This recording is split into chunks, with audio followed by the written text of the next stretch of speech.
Donc, je suis Marie Carriga, la chef du bureau en charge de l'adaptation au changement climatique au ministère de la Transition écologique, de l'énergie, du climat et de la prévention des risques.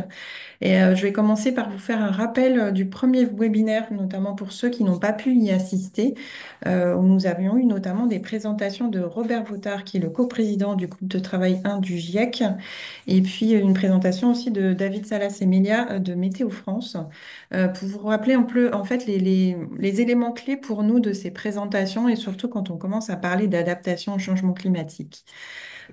Premièrement, les choses sur lesquelles on est sûr, et ça c'est extrêmement important d'en rappeler, c'est que nous sommes dans une situation qui est sans précédent depuis des milliers d'années, et on parle même là en dizaines de milliers d'années, puisque donc sur la dernière décennie, nous sommes à 1,1 degré de réchauffement climatique au niveau mondial. Alors 1,1 degré, ça peut vous paraître peu, hein, au sein d'une journée, la température varie de beaucoup plus.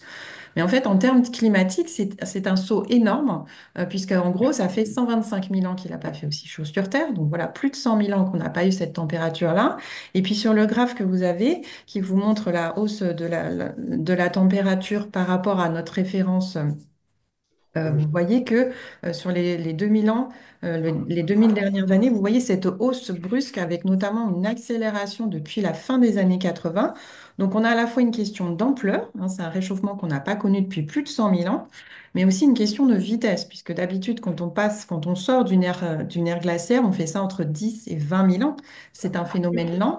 Là, c'était quelque chose qu'on va faire en 150, 200 ans. Donc on a une question d'ampleur du phénomène et de vitesse. Et ça, c'est vraiment anormal. On est vraiment sorti de la normale. Et le graphe que vous voyez vous montre vraiment cette anormalité. Autre chose dont on est certain, c'est que ce n'est pas un phénomène naturel. Donc là, je vous ai redécoupé les graphes que Robert Vautard vous avait présentés sur un seul graphe. Qu'est-ce que vous voyez là-dessus? Vous voyez sur la courbe bleue la hausse de la température que l'on mesure, vraiment ce qu'on mesure. Et en jaune, vous voyez ce qu'on arrive à simuler si on ne tient compte que des phénomènes naturels qui expliquent la variation de la température, l'activité du soleil, notre distance au soleil, notre inclinaison, etc. Vous voyez que dans les phénomènes naturels, on n'a pas du tout de hausse de la température, alors que ce qu'on mesure, c'est une hausse de la température. Donc c'est ça qui fait dire au GIEC que ce n'est pas un phénomène naturel, puisqu'on n'a pas de similitude sur ces courbes. Il n'y a aucun phénomène qui permet d'expliquer cette hausse de la température que l'on constate. Donc ça, c'est vraiment une certitude. Ce n'est pas du tout un phénomène naturel. En revanche, si on prend les mêmes modèles et qu'on rajoute là-dedans les émissions de gaz à effet de serre, bah, vous voyez que les deux courbes se superposent très bien. Donc toujours en bleu foncé, ce qu'on observe, et en bleu clair, ce qu'on arrive à modéliser. Donc ce sont ces deux courbes-là, en fait, qui permettent de dire au GIEC, un, ce n'est pas un phénomène naturel, parce qu'il n'y a aucune explication naturelle à ce qu'on retrouve, à ce qu'on mesure. Et deux, vous voyez bien que ce sont nos émissions de gaz à effet de serre qui sont responsables de ce réchauffement. On arrive très bien à simuler ce qui se passe. Donc ça, très concrètement, ce que ça veut dire, c'est que tant qu'on n'arrête pas nos émissions de gaz à effet de serre, bah, le réchauffement va continuer.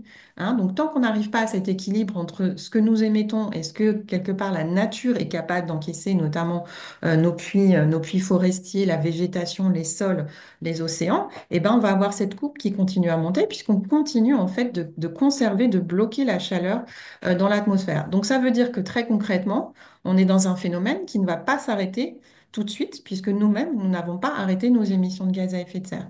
Et en plus, on a des gaz à effet de serre qui se cumulent dans l'atmosphère, hein, puisque certains peuvent rester plusieurs milliers d'années dans l'atmosphère. Donc c'est vraiment un phénomène qui malheureusement ne va pas s'arrêter tout de suite.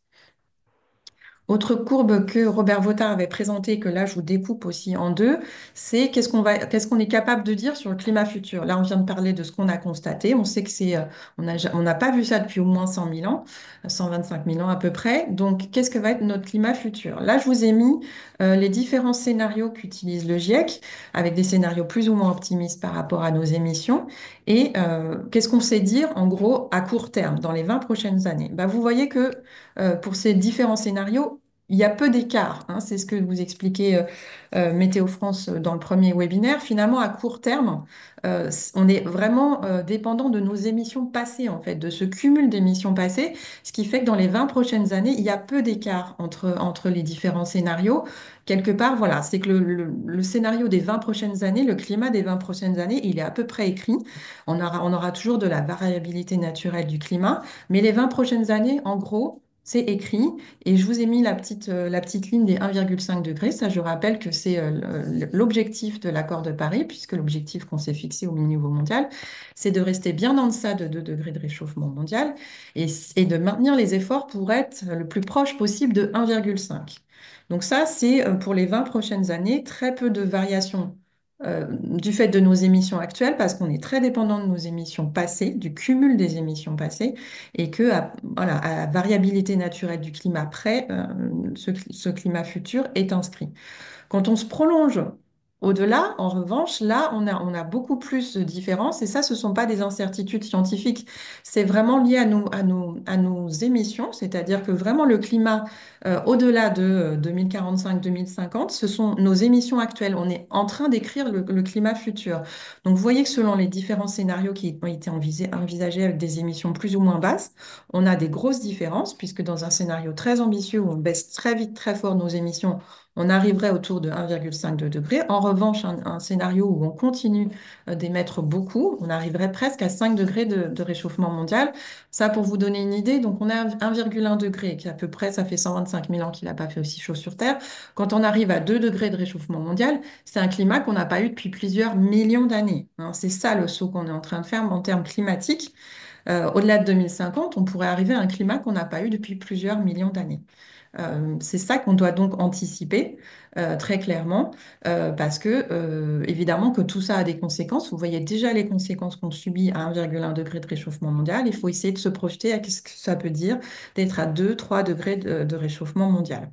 Donc ça, ce sont différents scénarios, comme ça a été rappelé dans le premier webinaire. Ce sont en fait des scénarios qui sont basés sur des hypothèses, notamment socio-économiques. Est-ce qu'on va vers le développement durable ou est-ce qu'on va continuer à fond sur les énergies fossiles? Donc tout ça, ce sont on va dire des scénarios théoriques que l'on met sur la table. Et quand on demande au GIEC, mais OK, par rapport à ces différents scénarios, lequel est le plus probable? Le GIEC ne va pas donner en fait de probabilité pour chacun des scénarios. En revanche, ce qu'il va nous dire, c'est que par rapport à ce qu'on a déjà cumulé, d'émissions de gaz à effet de serre, l'objectif de 1,5 degré, malheureusement, euh, on va atteindre ce niveau de réchauffement dès le début des années 2030. C'est ce que vous voyez dans les courbes précédentes. Tous les scénarios, en fait, dépassent ces 1,5 degrés. Il est encore possible de limiter le réchauffement à 2 degrés. On n'a pas encore émis assez de gaz à effet de serre pour arriver à 2 degrés. En revanche, tous les scénarios qui permettent de rester sous 2 degrés imposent que dès maintenant, on ait des réductions très fortes. Il faut aller très vite, très fort si on veut rester sur 2 degrés. Et c'est pas après-demain qu'il faut le faire, c'est tout de suite. Si on regarde ce que les États se sont engagés à faire dans le cadre de l'accord de Paris, les États doivent donner des engagements en disant, moi, je vais réduire de temps à tel horizon, moi, je vais faire comme ça, etc. Si on fait la somme de tous ces engagements, on arriverait à un réchauffement médian de 2,8 degrés en 2100. Et si on regarde ce qui est vraiment mis en place, hein, il y a d'un côté ce que je dis et de l'autre côté ce que je fais, quelque part, on serait plutôt autour de 3,2 degrés. Donc, vous voyez qu'en fait, les engagements, les politiques nous emmèneraient vers un réchauffement mondial de 3 degrés d'ici 2100. Et ce que nous dit le GIEC, c'est que le scénario du pire, le scénario très rouge dans les slides d'avant, c'est plus tendanciel. En fait, on commence à décrocher un peu, c'est-à-dire que les émissions de gaz à effet de serre mondiales continuent d'augmenter. Ça, c'est un fait, malheureusement. On n'est pas du tout sur la courbe, la tendance baissière qu'il nous faudrait pour rester sous 2 degrés, mais on augmente moins qu'avant. Donc, on n'est plus sur le scénario du pire, ce sont des scénarios qui deviennent moins probables. Ils ne sont pas impossibles, puisque ça dépend de nos émissions futures. En revanche, vraiment, le scénario du pire est devenu moins probable. Donc le tendanciel, d'après le GIEC, c'est 3 degrés de réchauffement mondial. Et au niveau France, c'est ce qu'on a proposé de retenir. En fait, vous voyez que le GIEC nous dit bah, 1,5, on y sera dès 2030. Vous voyez que sur les courbes précédentes, on était en gros à 2 degrés en 2050. Et le GIEC nous dit 2100, on sera vers 3 degrés. Donc c'est ce qu'on a proposé de retenir pour la France. Voilà, une trajectoire qui nous amène progressivement à 3 degrés en 2100 au niveau mondial. Et donc ça, si on fait l'équivalent pour la France, et je laisserai Météo France vous expliquer comment ça se passe, le niveau de réchauffement mondial, il faut avoir en tête que c'est vraiment une moyenne mondiale, donc c'est une moyenne au-dessus des terres, au-dessus des océans. Les océans se réchauffent moins vite. Faut imaginer une grande baignoire froide dans laquelle vous mettez progressivement de l'eau chaude. Vous imaginez que la température, elle va mettre un peu de temps avant de se réchauffer. Donc, quand on parle d'un niveau de réchauffement mondial, en fait, c'est une moyenne, mais pour les terres, c'est au-dessus, pour les océans, c'est en dessous. Donc 3 degrés de niveau de réchauffement mondial, qu'est-ce que ça veut dire pour la France hexagonale? C'est 4 degrés. Donc c'est pour ça que vous avez dû entendre parler Christophe Béchu qui dit il faut se préparer à 4 degrés de réchauffement en France. C'est tout simplement le tendanciel que nous annonce le GIEC avec les politiques qui sont actuellement en place et les engagements des États à faire mieux. Ça nous mènerait progressivement à 4 degrés en 2100 en France hexagonale. Et donc c'est la trajectoire qu'on a choisi de prendre pour référence pour vraiment se préparer. Et j'insiste sur le fait que se préparer à 4 degrés, ce n'est pas le souhaiter. Quand vous prenez votre voiture, vous mettez pas la ceinture parce que vous souhaitez avoir un accident, parce que vous anticipez que vous pourriez avoir un accident. L'adaptation, c'est exactement ça. On va se préparer à quatre tout en espérant et en souhaitant et en faisant tout ce qu'il faut pour ne pas arriver là.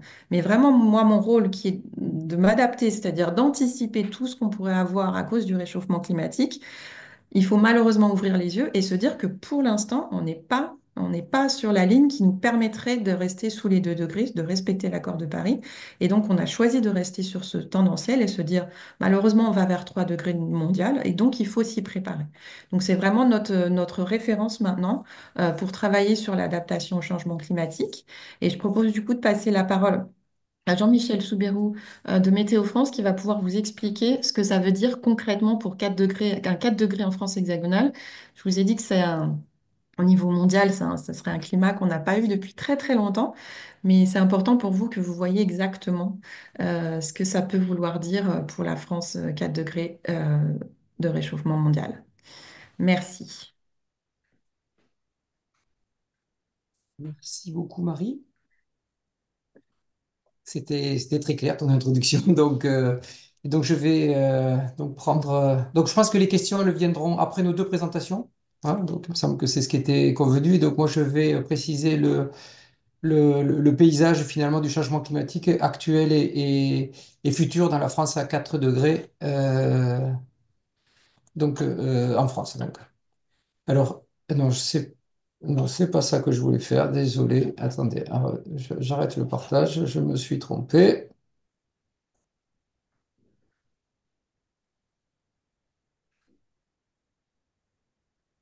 Est-ce que vous voyez ma présentation? Est-ce que c'est bon? Oui, c'est bon. Parfait. Donc bonjour à toutes et à tous. Donc Jean-Michel Soubirous, BTO France. Voilà. Donc ma présentation donc va faire donc le zoom sur la France et puis donc où est-ce qu'on en est aujourd'hui et c'est quoi le climat dans une France à 4 degrés. Donc quelque chose donc que l'on a sur lequel on n'a pas forcément de référence. Et puis donc je le fais donc en utilisant des portails qui sont à destination des acteurs de l'adaptation des services climatiques de Météo France qui sont Climat HD et Drias. Je ferai donc un mixte entre des diapositives pour Climat HD et puis de la navigation sur le portail Drias dans l'espace découverte. Alors, Pardon Jean-Michel, est-ce que comme moi, tu peux mettre en affichage... oui, tout à fait. Voilà. Affichage, Bien. donc mode plein écran. Donc, Merci. c'est, voilà. Désolé. Mais pour tout plan d'adaptation, on a besoin d'avoir une phase de diagnostic et ce portail Climat HD, il sert à ça. Donc Marie vient de l'expliquer de manière tout à fait pédagogique. Au niveau mondial, la hausse des températures est très forte. L'année la plus chaude observée depuis 1850, c'était l'année dernière, 2023. Donc on était à 1,45. Et il y a de fortes probabilités pour que 2024 soit encore au-dessus de 2023 et que l'on atteigne peut-être même pour la première fois le seuil des 1,5 degré pour une année particulière. Donc cette information-là, on la trouve dans les rapports de l'Organisation mondiale de la météorologie, des rapports annuels qui viennent compléter les rapports du GIEC. Au niveau national, on a des communications qui peuvent être faites sur les bilans annuels, mais on a surtout ce portail Climat HD qui met à jour annuellement donc l'information pour décrire le changement climatique à l'œuvre, donc à la fois à l'échelle nationale, mais aussi à l'échelle régionale. Donc je vous rappelle l'adresse donc de ce portail. Alors. Donc, dans ce portail donc, qui concerne pas que la France hexagonale, qui concerne aussi donc, les Outre-mer, hein, il se présente donc sous forme d'un tableau de bord, donc avec climat passé, climat futur, et puis donc le fait de pouvoir disposer d'informations soit à l'échelle France, soit à l'échelle régionale, et puis quatre blocs d'indicateurs qui permettent de récupérer des informations sur les températures, les précipitations, les phénomènes climatiques et puis les impacts. Alors, si on commence par le premier bloc sur les températures et la France métropolitaine, et donc avec un indicateur qui commence donc en 1900, et le niveau de réchauffement France que vous voyez affiché ici, donc, eh bien, il atteint 1,9 degré maintenant, donc on est vraiment très proche avec les observations des 2 degrés. Voilà, et les 2 années les plus chaudes, c'est 2022 et 2023, et puis qui dépassent très fortement tout ce que l'on a connu. Donc on est sur une phase donc, d'augmentation très rapide donc, des températures donc, à l'échelle nationale. Alors donc ce diagnostic il est aussi intéressant d'être regardé à l'échelle régionale où il se passe des fois des choses légèrement différentes. Par exemple donc sur la façade est du pays en fait la hausse des températures est même encore plus forte qu'à l'échelle nationale. On a des effets donc liés à la continentalité du climat et je vous montre ici par exemple donc une série à Strasbourg.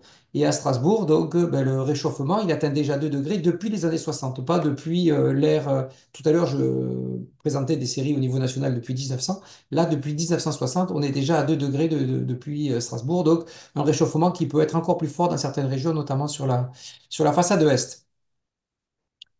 Alors, si je passe au bloc sur les précipitations, donc là, le constat, il est différent puisque on n'a pas un signal à la hausse uniforme donc au niveau de l'ensemble du pays. On a donc tendance donc à la hausse depuis les années 60 sur la moitié nord et puis une tendance à la stabilité ou à la baisse sur la moitié sud. Euh, donc, si on prend l'exemple, donc je vous ai pris l'exemple de deux stations, de deux séries, donc une au nord de la France, c'est Lille, donc c'est la série qui est en bas. Donc, on a une augmentation des températures, des précipitations, donc de l'ordre de 10% au cours donc, depuis les années 60. Et à l'inverse, donc dans le sud, à Montpellier, on a une baisse du cumul annuel qui est de l'ordre de 20%. Donc, à l'échelle nationale, quand on fait une agrégation, donc le résultat est de dire qu'il n'y a pas de tendance sur l'évolution du cumul de précipitations, mais à des échelles régionales, on peut avoir donc des effets différents à la hausse ou à la baisse. Alors donc, le changement climatique, ce n'est pas que l'évolution des moyennes, et donc c'est surtout l'évolution des événements extrêmes. Et donc, dans la boîte phénomènes, on trouve donc tout un ensemble d'événements extrêmes sur les journées chaudes, les journées de gel, les vagues de chaleur, les vagues de froid, les tempêtes et les pluies extrêmes. Je voudrais donc, dans ce webinaire, donc, forcément limité en temps, donc parler des vagues de chaleur, qui sont les vagues de chaleur étant donc l'événement qui augmente le plus rapidement et qui est directement lié donc au changement climatique. Donc dans l'indicateur qui est représenté, chaque bulle correspond à un événement de vague de chaleur sur lequel on a marqué l'année. Et puis, donc, ces événements, donc, ils sont caractérisés par leur durée et puis par la température maximale qui a été observée au cours de l'événement, enfin, la température moyenne de la journée la plus chaude de l'événement. Et la taille de la bulle, c'est la sévérité, ce sont les sommes de température cumulées au cours de l'événement. Et donc, on voit l'événement de 2003 qui reste encore l'événement comme étant le plus fort en sévérité cumulée. Mais par contre, ce que là, donc, j'ai colorié en gris les vagues de chaleur avant 2000, de 1947 à 2000, et en doré celles qui sont après 2000. Et on voit donc ces vagues de chaleur, elles sont 4 fois plus nombreuses à l'échelle nationale depuis 2000. Donc, et on a un signal à l'intensification et à l'augmentation de la fréquence des vagues de chaleur qui est très spectaculaire. Et donc, on retrouve sur d'autres phénomène donc à la hausse, c'est par exemple les pluies extrêmes, notamment en région méditerranéenne, donc avec une hausse de l'ordre de 10% à peu près de l'intensité des précipitations extrêmes. En termes d'impact, il y a un impact également donc, qui est très fort et bien lié au changement climatique, c'est la sécheresse des sols. La sécheresse des sols, donc à l'échelle de la France métropolitaine, est devenue 2 fois plus fréquente que dans les années 60. C'est ce que montre ce graphe-là. Et donc le record d'extension des sécheresses de sol a été atteint en 2022. Quand on descend dans certaines régions du sud de la France, la fréquence d'augmentation est même multipliée par 3. Un autre élément également qui est important et qui est un marqueur du changement climatique, donc c'est le besoin en climatisation, donc avec l'augmentation des températures. Donc ici, donc en Nouvelle-Aquitaine, à Agen, on voit donc que ce besoin, il a été quasiment multiplié par, il y a une augmentation de l'ordre de 50%. Et de nouveau, donc c'est les années 2022 et les années 2023 qui apparaissent comme les années avec le plus fort besoin de climatisation qui dépasse donc même 2003. Alors donc, pour toutes les questions que vous pouvez avoir sur ce portail Climat HD, il y a une adresse, service underscore climatique @meteo.fr. Donc n'hésitez pas à nous écrire donc, sur l'utilisation de ce portail. Alors j'enchaîne sur à quel climat se préparer demain, donc en reprenant un petit peu les éléments donc, qu'indiquait Marie dans son introduction. Donc en climat futur, tout va dépendre de notre capacité planétaire à limiter nos émissions de gaz à effet de serre. Donc je recommande pas le graphe qu'a présenté Marie là, sur les différentes trajectoires donc, qui sont considérées par le GIEC. Ces trajectoires, elles sont considérées dans les modèles de climat et qui nous amène à avoir plusieurs futurs climatiques possibles sur la planète et à l'échelle de la France, en fonction donc des émissions qui seront effectivement émises par les pays. Donc, sachant que c'est aussi un facteur de cumul de ce qui a déjà été émis. Alors la France, comme l'a dit Marie, donc s'est dotée en 2023 d'une trajectoire de réchauffement de référence pour l'adaptation au changement climatique, qui est basée sur des niveaux de réchauffement planétaire et leur correspondance sur la France hexagonale. Donc j'ai positionné dans le graphique qui est deuxième graphique de la figure, donc les trajectoires donc, de réchauffement planétaire et puis donc ce qui est considéré donc, par la traque. Et donc Météo France donc, a préparé donc, sur le portail GRIAS un jeu de données climatiques basé sur 17 simulations donc, les plus récentes sur l'évolution du climat en France pour caractériser donc l'évolution de ce climat dans cette trajectoire et puis auquel on doit s'adapter collectivement. Donc vous avez l'adresse du portail Drias qui est ici et je vais donc arrêter le partage et pour le basculer sur le partage du portail Drias. Alors, donc, est-ce que vous voyez le portail Drias maintenant? Oui, c'est bon. Alors c'est bon. Donc sur le portail Drias, donc qui est ouvert depuis 2012, c'était un des résultats du premier plan national d'adaptation au changement climatique. Donc on a différents espaces, un espace accompagnement avec toute l'information sur qui décrit le changement climatique, les méthodes utilisées, les jeux de données qui sont présentés sur le portail, qui donnent des diagnostics, des retours d'expérience. Donc c'est le menu pour la bonne prise en main des données. On a l'espace de données et produits qui permet de récupérer les différents jeux de données, les différents indicateurs dans deux formats, des formats CSV, des formats NetCDF qui permet donc des formats plus scientifiques. On a également donc une hotline, j'évoquais tout à l'heure celle du portail Climat HD, mais on en a une aussi sur le portail Drias, et donc on a beaucoup d'échanges donc avec les utilisateurs du portail. Et puis donc on a un espace découverte, et donc c'est là-dessus que l'on va naviguer. Là. Et quand on se connecte sur cet espace découverte, donc le premier jeu de données qui nous est proposé, c'est le jeu de la traque. Alors il y en a d'autres jeux, hein, donc si on voulait regarder notamment le jeu de Rias 2020 par exemple, dont on avait parlé il y a quelques temps. Et puis donc la première, voilà, les indicateurs que l'on propose, ce sont les indicateurs de la traque. Donc à ce moment-là, il n'y a rien de plus facile puisqu'il suffit de valider pour entrer dans cette partie-là. Et ensuite, donc, les différents indicateurs, ils apparaissent ici. Donc, on en a une quinzaine d'indicateurs, donc, avec chaque fois la valeur absolue, l'écart par rapport donc, à la référence. Donc, la référence pour les projections climatiques régionales donc, en France ou en Europe, c'est la période 1976-2005. on voit les différents niveaux de réchauffement hein, de la traque, l'horizon 2030 avec un réchauffement France de 2 degrés, 2050 2 degrés 7 et l'horizon 2100 réchauffement 4 degrés. Donc c'est sur cet horizon que l'on va aller regarder donc, nos informations. Et puis donc il faut se rappeler que les informations qui sont produites donc, pour la traque, elles sont issues d'un ensemble de 17 simulations. Donc on présente souvent la médiane, mais c'est pas forcément, c'est pas suffisant pour dimensionner un exercice d'adaptation, un plan d'adaptation. Donc voilà, donc il faut considérer également, donc plus largement, donc regarder le minimum et le maximum des modèles qui sont proposés. Donc je laisserai toujours l'affichage minimum et maximum, même si par la suite je parlerai de la médiane. Alors voilà, donc là j'ai affiché, donc on est sur l'évolution de la température moyenne, donc dans une France à 4 degrés, donc on voit les six vignettes qui s'affichent, donc la première colonne c'est la référence 76-2005, la deuxième c'est l'horizon 2100 de la France à 4 degrés, et donc le minimum, la médiane et le maximum. Alors on va aller donc sur la médiane. Et donc on peut faire apparaître donc des régions administratives et ça nous permet donc de naviguer plus facilement. Donc, donc on s'attend à avoir une France à 4 degrés. Alors en fait ici on est sur une référence au 76-2005. Donc il faut se rappeler qu'on aura toujours un décalage de 0,6 degrés. Et donc dans une France à 4 degrés, donc ça correspond à une augmentation de température de 3 degrés 4 par rapport à 76-2005. Donc c'est ce qu'on retrouve, alors je me mets dans une position un peu centrale sur la France.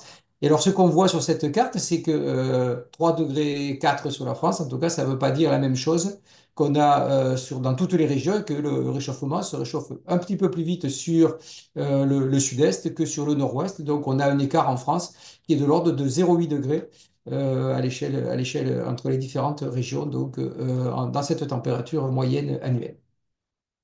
Alors donc, si on regarde donc ce qui se passe donc au niveau des saisons, donc on regarde donc en été.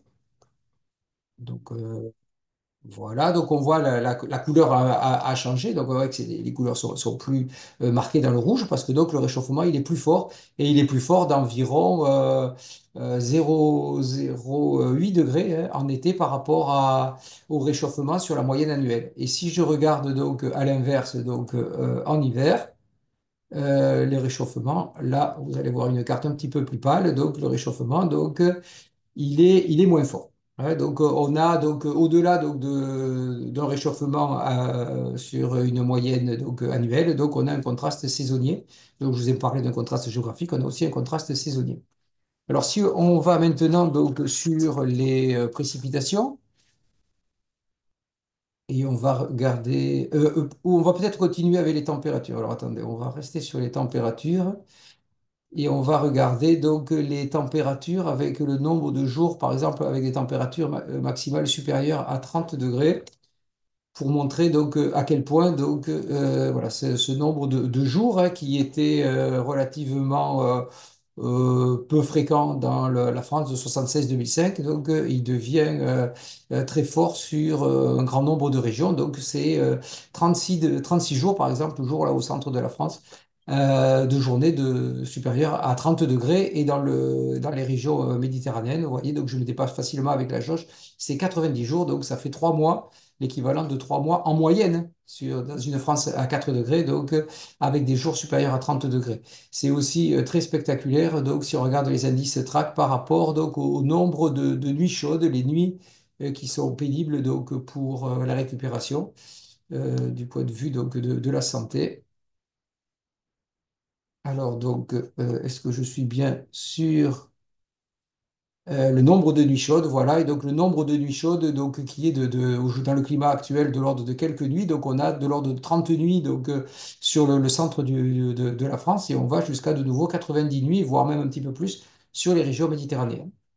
Donc, ce qu'on a dit tout à l'heure, donc sur les événements, l'aggravation donc des vagues de chaleur, donc s'accentue encore donc dans une France à 4 degrés. Alors, si on va sur les précipitations, donc l'écart relatif des précipitations donc annuelles, donc on voit que le signal sur l'évolution des précipitations, donc il est assez faible. Hein.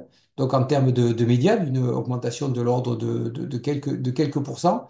avec un contraste léger entre le sud-ouest où ce serait plutôt, ou le sud de manière générale où on aurait plutôt une tendance à la baisse, et puis le nord, et notamment le nord-est où on aurait une légère tendance à la hausse, mais avec aussi on voit de fortes incertitudes si on regarde les valeurs minimales et maximales donc de notre ensemble. Si on regarde par contre donc ce qui se passe donc en été et en hiver, donc on a des choses assez différentes.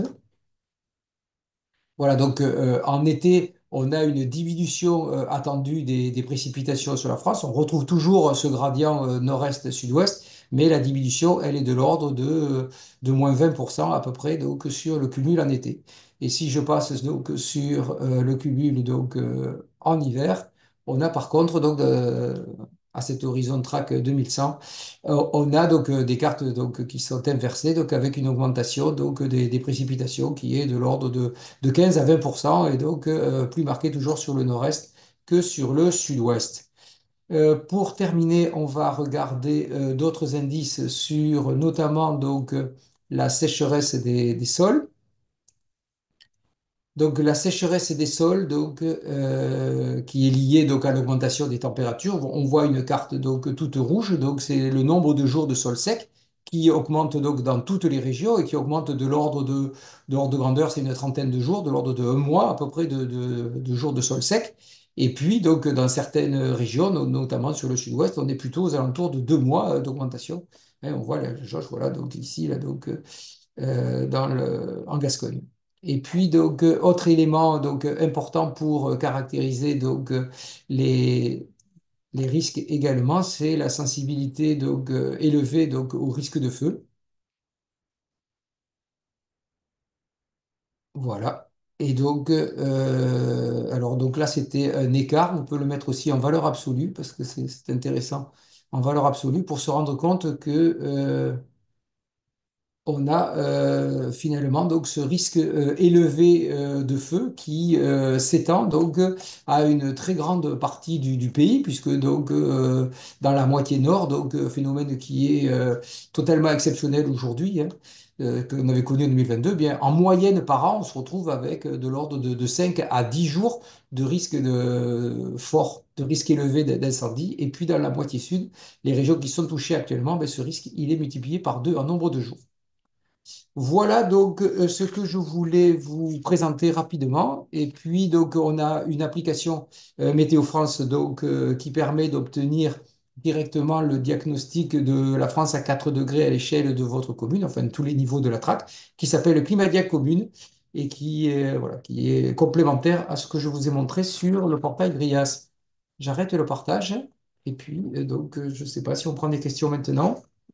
Oui, on va prendre quelques questions. Je vais laisser Marie reprendre la main, mais je voulais juste dire aux personnes qui nous suivent sur YouTube, je suis vraiment désolée, on n'avait pas activé pour la chaîne le mode commentaire et en fait, on ne peut pas le réactiver et l'autoriser une fois que la vidéo commence le live stream. Donc, je suis absolument désolée.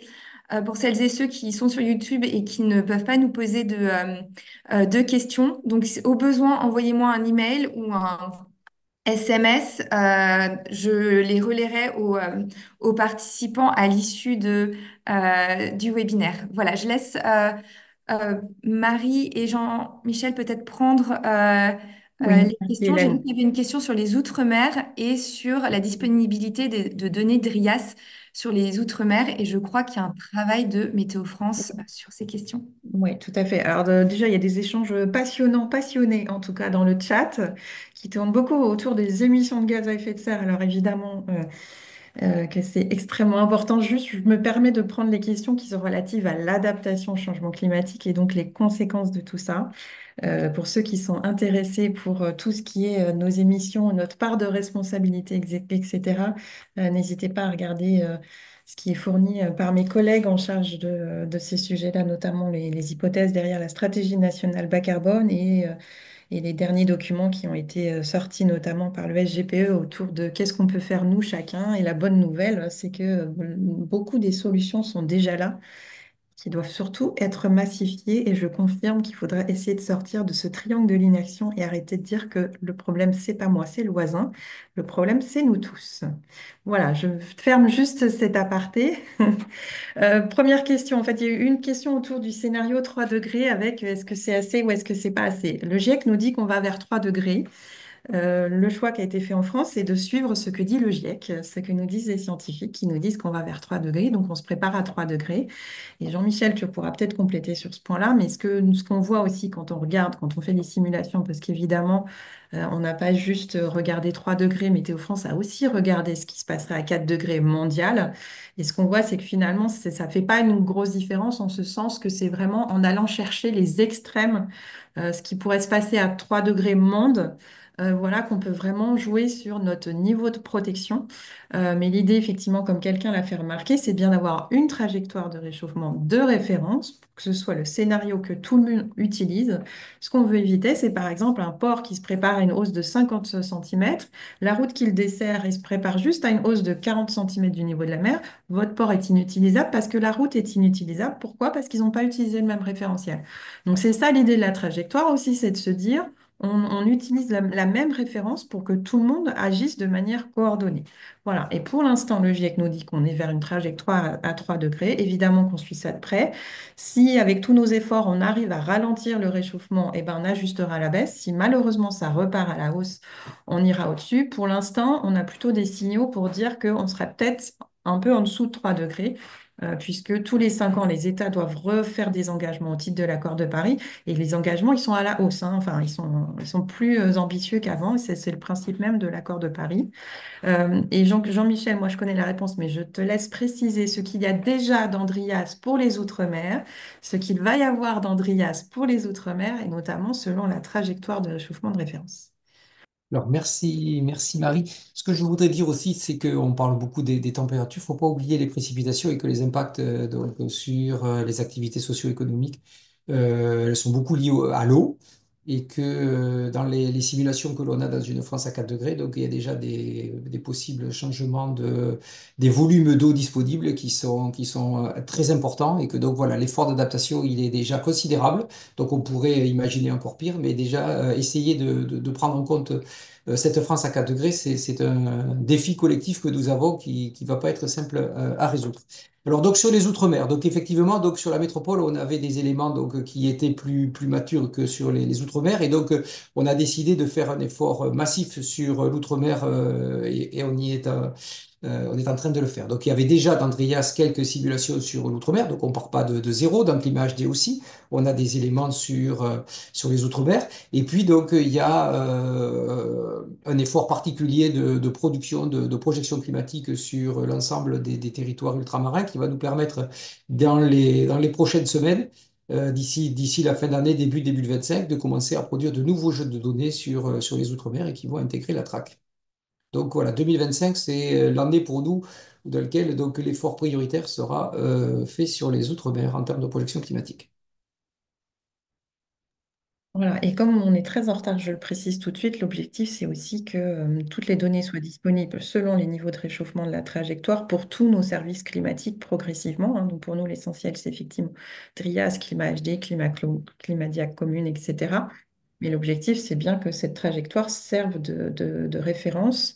Et très concrètement, pour les spécialistes, on ne parle plus au niveau de SSP et RCP, c'est bien par niveau de réchauffement de référence et donc par horizon temporel. C'est qu'est-ce qu'on va avoir en 2030, en 2050, en 2100, qui pour le grand public est quand même beaucoup plus simple à comprendre que les RCP. Moi, je garde un souvenir ému de quelqu'un qui, en réunion publique, a annoncé que RCP 8,5, ça veut dire 8,5 degrés de réchauffement mondial.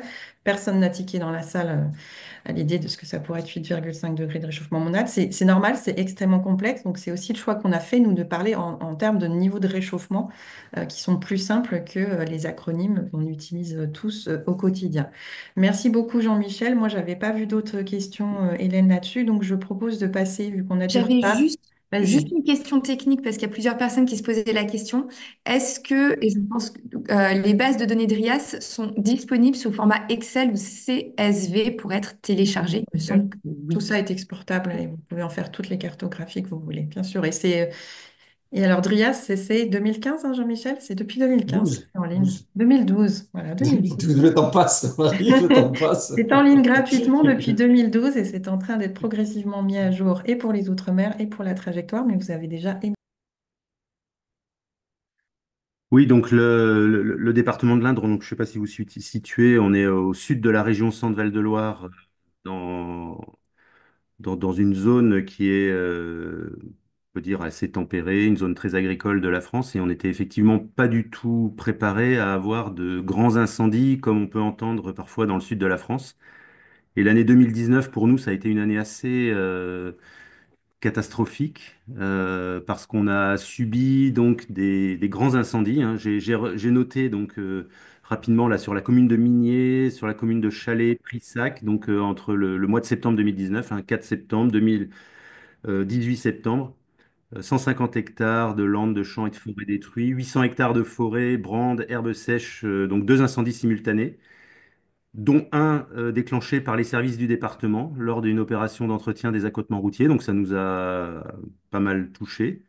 Et depuis, donc on a eu de nouveau des incendies en 2021 à Oulch, 150 hectares de forêt. Donc là, on parle de la région naturelle qui s'appelle la Brenne, qui est constituée de plus de 2000 étangs. Donc c'est une zone, en plus, zone humide, Ramsar, qui, voilà, qu'on s'attendait vraiment pas à voir subir ce genre d'événement. Voilà. Allô, vous m'entendez? Oui, c'est Oui. bon. Oui. C'est bon, c'est bon. Donc, c'est vraiment cette prise de conscience. Donc, si on arrive à vous mettre la vidéo de l'incendie, c'est vrai que c'est quand même assez fort, hein. C'est une vidéo prise un peu au cœur de l'incendie. Donc, c'est assez marquant. Et du coup, face à cette prise de conscience, alors en 2019, hein, les grands incendies, mais on en a discuté, hein. En fait, il y a eu tout un tas aussi d'autres événements qui sont très bien relatés dans la presse. Comment vous avez du coup décidé d'agir et comment vous êtes organisé? Comment vous avez pensé cette réflexion au sein du département? Alors en fait, en 2019, la préfecture de son côté avait entamé, à la demande du préfet, une réflexion sur le changement climatique à l'échelle départementale. Il y a eu des rencontres de tous les acteurs concernés par le changement climatique qui ont été rencontrés par la DDT, dont le département. Et donc on a participé, nous, à une première rencontre et ça, voilà, les échanges se sont bien passés et l'idée de faire émerger un projet qui implique les élus, l'ensemble des structures, que ce soit les collectivités, les chambres consulaires, les associations, des entreprises privées, enfin, etc. On a donc commencé à vouloir faire émerger donc une sorte de démarche collective à la fois d'état des lieux et d'élaboration d'une stratégie d'adaptation. Donc ce projet s'est appelé donc Stratégie Climat 36, a été soutenu par l'ADEME qui expérimentait pour la première fois la mise en œuvre de la méthode TACT à l'échelle d'un département complet. C'était une méthodologie qui avait déjà été testée à l'échelle communale et intercommunale, et là, c'est testé à l'échelle d'un département complet. Et donc là, on arrive en phase finale des travaux, puisqu'on a eu hier un atelier, hier après-midi, un atelier là, dans le cadre de la stratégie Climat 36 avec encore une cinquantaine de structures partenaires. Et le 10 décembre, on va avoir donc une restitution finale de ce travail. Et ensuite, on va passer en mode, on va changer un petit peu de méthodologie pour passer en mode suivi et mise en œuvre de notre programme d'action avec l'ensemble des structures partenaires. Alors pour méthode TACT, oui, je reprends. TACT, ça veut dire trajectoire d'adaptation au changement climatique des territoires. Merci Boris. De mon côté, votre présentation, elle défile pas, mais vous avez. Ouais, alors je la fais pas Il n'y a pas défiler. de souci, hein, je suis désolée, on a beaucoup de bugs ce matin, mais voilà, c'est ça aussi, s'adapter. Euh, du Voilà. coup, oui, Je sais pas si vous on voyez. peut faire là. C'est intéressant parce qu'il y a quand même finalement beaucoup de choses, parce que souvent, nous, on a des questions autour de dans quel territoire va être épargné par le changement climatique.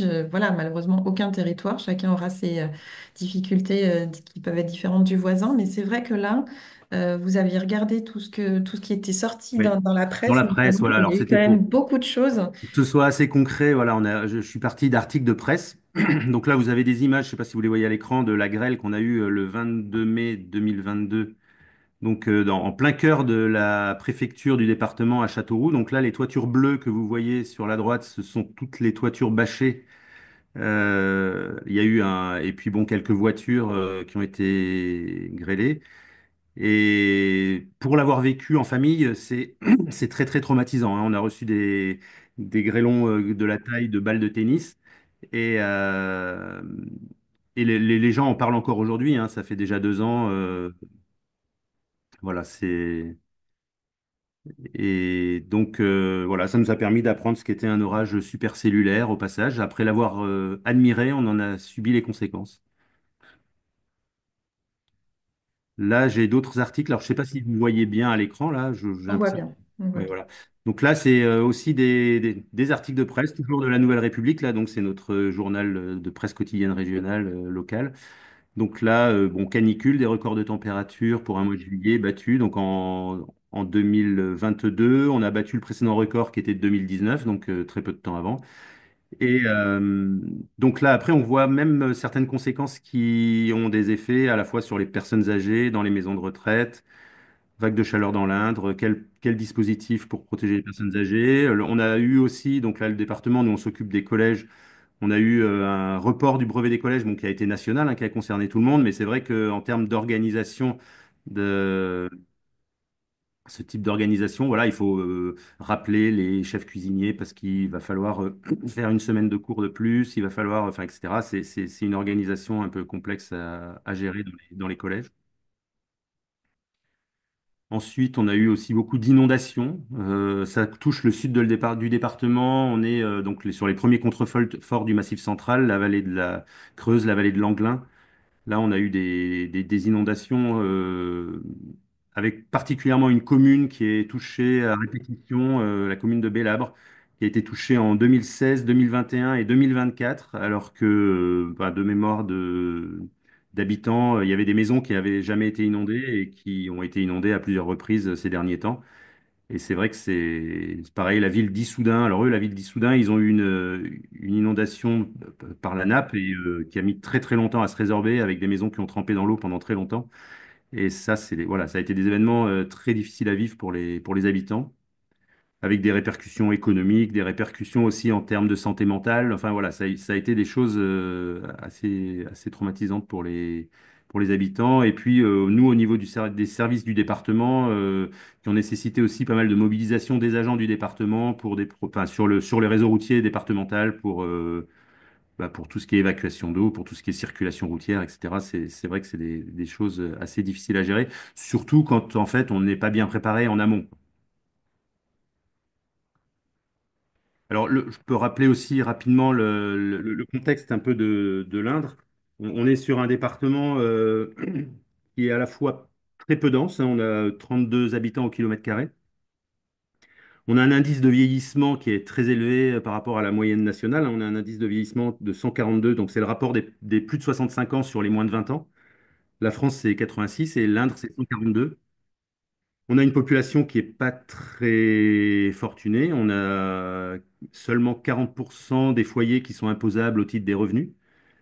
Mais voilà, ça fait que les bases fiscales du département et des collectivités sont, voilà, en fond qu'on a des collectivités pas très riches et qui ont des fois des difficultés budgétaires pour mettre en œuvre un certain nombre d'actions de prévention. Et puis voilà, notre population diminue, elle vieillit et le nombre d'emplois diminue aussi. Et donc, quand il y a des filières économiques départementales, ben, on essaye qu'elles soient le moins possible en souffrance. Donc là, on voit des articles qui concernent essentiellement le secteur agricole et piscicole. C'est les deux gros secteurs économiques du département. Donc, sécheresse, le risque de terre incultivable dans l'Indre. Là, on parlait tout à l'heure de la sécheresse des sols. Nous, c'est vraiment des choses qu'on observe fortement. Pareil dans les élevages, la pisciculture est très touchée également, avec des problèmes voilà, d'oxygène dissous dans les étangs qui font que des poissons meurent assez facilement et c'est vrai que c'est complexe à gérer.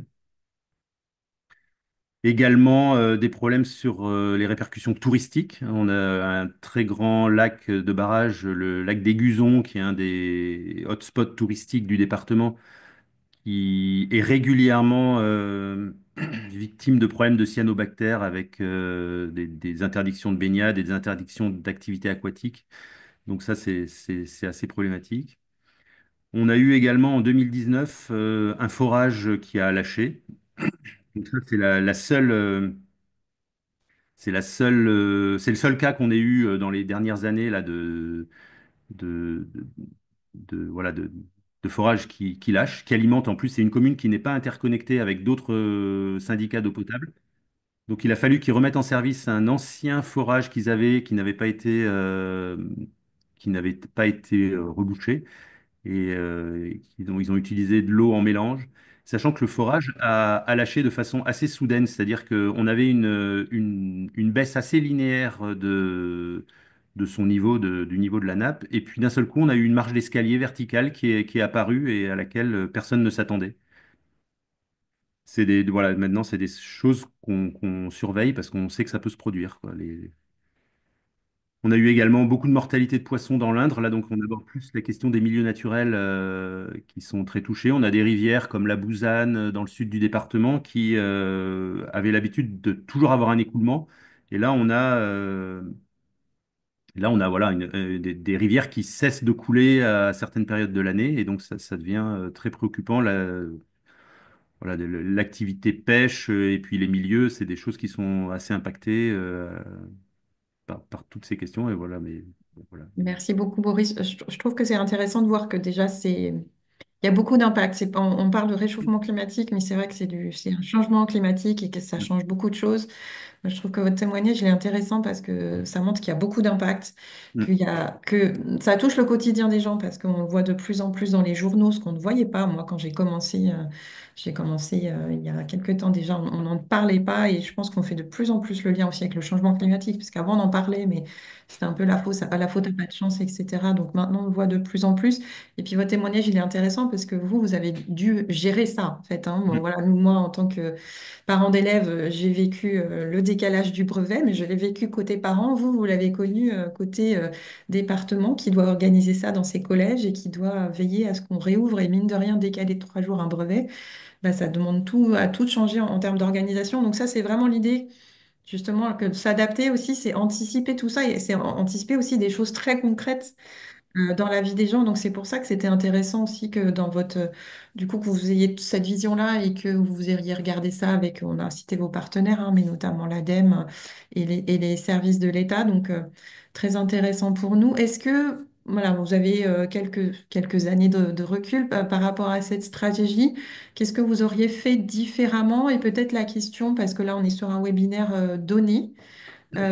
Comment vous vous êtes servi des données? Parce que là, on voit beaucoup d'images et on sait que c'est très Mm. important les images pour parler aux gens. Est-ce que vous, à titre personnel, et n'hésitez pas à dire si c'est non, hein, enfin voilà, est-ce que vous avez l'impression notamment que les chiffres, ça aide à mobiliser les élus, à mobiliser la population? Bon, finalement, c'est ce genre d'événement. Voilà, je vois une photo de poissons morts. Est-ce que c'est peut-être ça qui est plus impactant ou de faire un peu les deux? Oui, oui, alors, je juste dans les actions qu'on a mis en place dans le cadre de la stratégie Climat 36, il y a eu le travail de formation des élus. Et dans le travail de formation des élus, il y a eu beaucoup, beaucoup de chiffres qui ont été présentés, des graphiques, etc. Et en fait, on s'aperçoit que c'est pas tellement ça qui touche les élus au premier abord. Ils sont davantage sensibles aux impacts qui les touchent vraiment directement. La, la- oui, oui, c'est des choses qui peuvent être un peu théoriques. Les chiffres et les graphiques, ça peut avoir tendance des fois à rendre certaines choses abstraites, des cartes qui sont dans le futur. Bon, c'est utile à la compréhension. Je pense que ça convainc et ça documente les gens qui sont déjà au courant du sujet.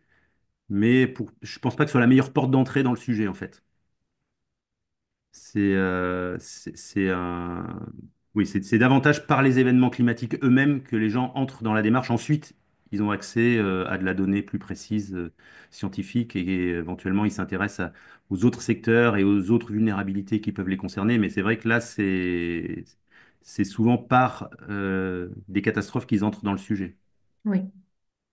Nous-mêmes, en tant qu'être humain, de toute façon, en général, voilà, il y a un petit, on se souvient d'un avant-après. Euh, Après, je pense que ce qui est intéressant aussi, c'est justement, et on est dans un webinaire data autour de la donnée, c'est un peu la question qu'on vous laissera et un peu les devoirs pour tous ceux qui participent. C'est effectivement comment on peut passer de données qui sont extrêmement importantes, et voilà, on a besoin de ces données pour calibrer, comment on peut faire en sorte de leur donner sens, de les visualiser. Qu'est-ce qu'on peut utiliser comme outil de visualisation qui est finalement plus important, qui est plus impactant que juste faire une carte avec du rouge ou du vert, parce que certains, ça les fait mobiliser et d'autres pas. Voilà, je pense qu'il y a vraiment une réflexion à avoir autour de la donnée. On l'a, la donnée. On l'a, en fait, hein. C'est un peu les conclusions qu'on a. Cette donnée, elle existe. Et comment on la fait vivre pour que ce soit utile, pour que les gens se rendent compte de ce que ça veut dire. Voilà, moi, vous avez entendu dans ma présentation, j'essaye de faire un peu des rappels, de vous dire, voilà, 1,1 degré, c'est 125 000 ans. C'est peut-être plus parlant que 1,1 degré qui ne parle à personne. Nous, c'est ce qu'on essaye de faire aussi, d'essayer de montrer, donner à voir ce que ça peut être 4 degrés. Voilà, en tout cas, merci beaucoup, Boris. J'ai pas vu de questions. Alors, si, il y avait une question précise, mais je pense qu'il venait peut-être Hum. d'un service de l'État. Comment vous articulez la stratégie que vous êtes en train de développer et les plans climat, les PCAET qui doivent exister dans votre territoire? Et moi, je rajouterais la question avec au-dessus, avec le schéma régional. Est-ce que vous avez cette interaction avec le niveau au-dessus et le niveau en dessous en termes d'échelon administratif? Oui, oui, alors en fait, la stratégie Climat 36 fédère déjà beaucoup de collectivités, des communautés de communes, un parc naturel régional, des communes. Et donc, ces collectivités, parfois, sont parties avant la stratégie Climat 36, parfois, c'est des démarches concomitantes. Et en fait, à chaque fois, les dispositifs dialoguent. Également au niveau régional, on a une COP régionale qui a été mise en place sur les questions à la fois d'adaptation, de réduction des émissions et de biodiversité. Donc tous ces éléments, bien sûr, en fait, les différentes structures participent aux travaux des uns et des autres, quoi. C'est-à-dire que le département se rend dans les comités de pilotage et les groupes des ateliers, groupes de travail des différents PCAET qui se mettent en place. Également au niveau de la COP régionale, on essaie de dialoguer. Hier, la région était présente aux ateliers donc mis en place par le trinôme DDT, ADEME, département qui pilotons la stratégie Climat 36. Il y a, euh, il y a du dialogue, évidemment, ouais, il y a des... Et les solutions, de toute façon, se feront que dans un travail collectif et dans la concertation. Ça, c'est vraiment ce qui ressort le plus de nos travaux, c'est qu'on peut absolument pas mettre en œuvre les solutions de manière isolée. Les chaînes de compétences sont toujours partagées entre différents échelons territoriaux. Et donc, c'est hyper important. Le lien avec les entreprises, là, je vois la question qui apparaît, se fait via les chambres consulaires, en fait. On travaille avec la CCI, la Chambre des métiers, la Chambre d'agriculture de l'Indre. Et donc, les principales entreprises, d'ailleurs, du département étant des entreprises agricoles. Donc, on est en lien avec ces professionnels. On est en lien également, on est en train d'élaborer un schéma départemental d'alimentation en eau potable. On a également tous les syndicats d'eau potable qui sont en lien avec les entreprises grosses consommatrices d'eau et on est en train de mettre en œuvre des programmes, des plans, des investissements pour justement essayer de faire en sorte que les ressources en eau soient les mieux partagées possibles, quoi. Donc là, j'ai mis des diapos, je pense que vous le voyez à l'image, d'initiatives qui ont été mises en œuvre un peu suite à ce qu'on a constaté. Donc il y a eu beaucoup de formations dans un premier temps, mais également de plus en plus de plans de prévention des risques qui se mettent en place à différents niveaux, à différents échelons. Ça c'est une des leçons qu'on a retenues, hein, c'est que le meilleur moyen, c'est de se préparer aussi sur le plan organisationnel. On pense beaucoup à la résilience et à la robustesse des investissements, mais en fait, la dimension organisationnelle est presque plus importante. Se préparer, c'est vraiment le plus important. La- Essayer d'avoir se préparer au bon geste au bon moment et s'organiser, ça, c'est vraiment des choses qui s'avèrent hyper importantes, au moins dans les premiers temps, quoi. On a également, on le voit même dans les, dans les investissements là au département, donc on a le service départemental d'incendie et de secours s'est doté de nouveaux types de matériel. C'est vraiment des camions avec des cabines pressurisées, aspergées d'eau pour pouvoir pénétrer des grands feux de forêt, hein. C'est des camions qui valent quand même 240 000 euros pièce, qu'on s'attendait pas du tout à acheter dans l'Indre. Et voilà, d'ailleurs, c'est des camions qui ont été acquis dans des groupements de commandes qui étaient avec des départements plutôt méditerranéens et qui, eux, ont l'habitude de travailler avec ce type de travail, de matériel. On a également un gros travail qui a débuté autour de la végétalisation des cours d'école. Donc là, on voit un exemple à Châteauroux, là, d'aménagements récents. Donc il y a eu des bitumisations et plantation donc de végétalisation, enfin de gazon, d'arbres, notamment aux abords des bâtiments. Également un travail qui est fait au niveau des maisons de retraite, qui essayent de s'adapter. Alors il y a des adaptations très rapides. Alors c'est vrai que le climatiseur, c'est plutôt la phase d'urgence, on va dire. Ensuite, on essaie d'avoir une réflexion plus globale sur le bâtiment, d'essayer d'utiliser des matériaux avec un fort déphasage thermique pour pouvoir justement faire que le bâtiment ne monte pas en température quand on a des épisodes de canicule. On a le même travail au niveau de nos collèges. On a un programme de 30 millions d'euros sur 10 ans pour nos 27 collèges publics du département. Donc on est un tout petit département, donc on a peu de collèges, mais on s'y attelle. On a déjà fait un gros travail de végétalisation sur 8 collèges, qui est donc 4 l'année dernière, 4 cette année, et puis on poursuit le programme, on déroule. Et puis également dans les bâtiments, on réfléchit sur du rafraîchissement adiabatique dans les salles de cours. On a mis des déstratificateurs dans certaines salles. On joue également sur les matériaux d'isolation, parce qu'on s'était beaucoup penché sur le confort hivernal et assez peu sur le confort estival. Et, euh, et c'est vrai que bah, en travaillant sur les deux, on s'aperçoit qu'on arrive à avoir des bâtiments à la fois performants et agréables à vivre pour enseigner et pour apprendre. Alors, merci Merci. beaucoup.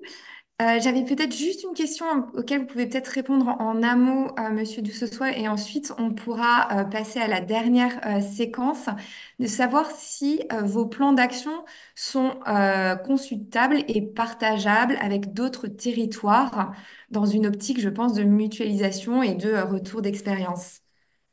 Oui, si vous tapez Stratégie Climat 36 sur Google, alors attendez, je pense que j'ai... Alors oui, non, j'ai encore des petits exemples d'adaptation. Je pensais que c'était la dernière diapo. Non, effectivement, alors là, c'est plus sur le volet agricole et forestier. Donc c'était voilà, des choses qui se mettent en place au niveau des forestiers privés, de l'ONF, de la Chambre d'agriculture et des AOC viticoles. Bon, je passe rapidement. Voilà, donc la stratégie Climat 36, elle est consultable sur le lien Internet. Il y a une page dédiée sur le site de la préfecture, mais bon, voilà, c'est une page commune ADEME département. Et voilà, si on met stratégie Climat 36 sur Google, normalement, vous tombez sur la page. Ensuite, il y a différents onglets, vous pouvez vous promener. Là, vous avez la démarche, tous les documents, absolument tout ce qui a été fait, notamment le diagnostic.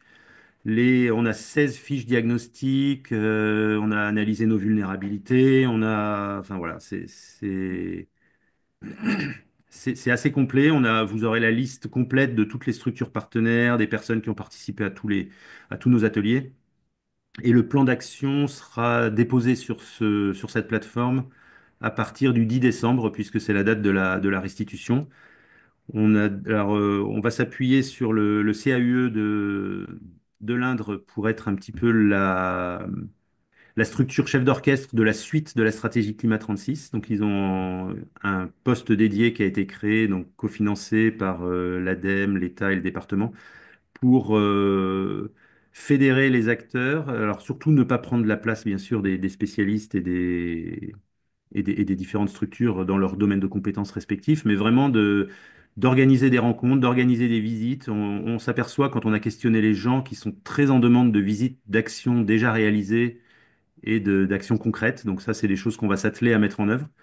Et ensuite également réaliser des fiches un petit peu de retour d'expérience.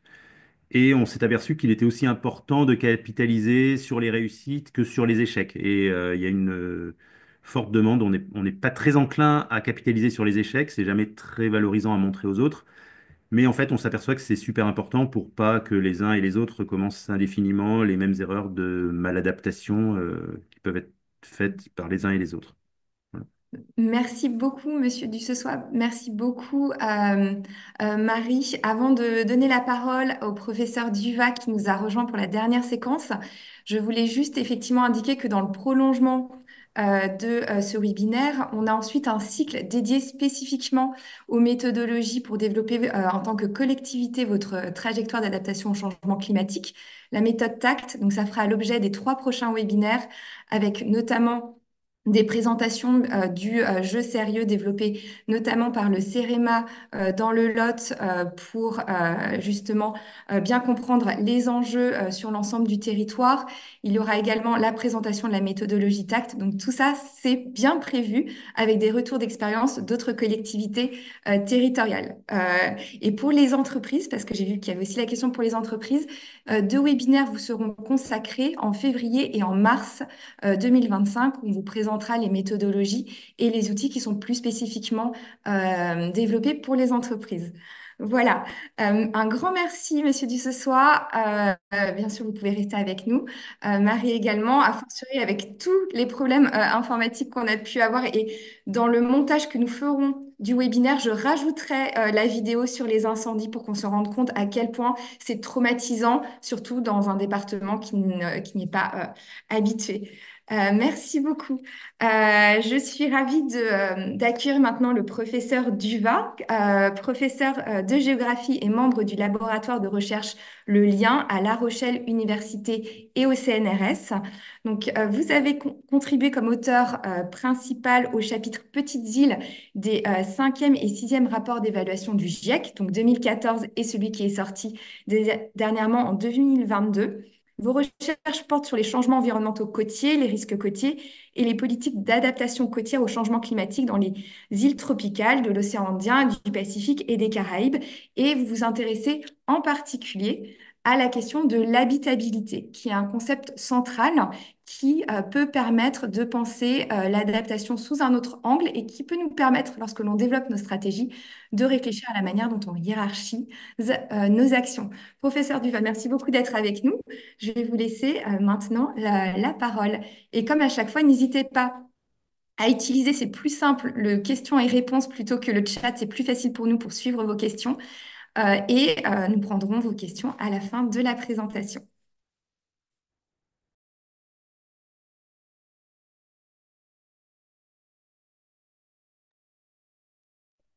Bonjour à toutes et à tous, j'espère que vous m'entendez bien.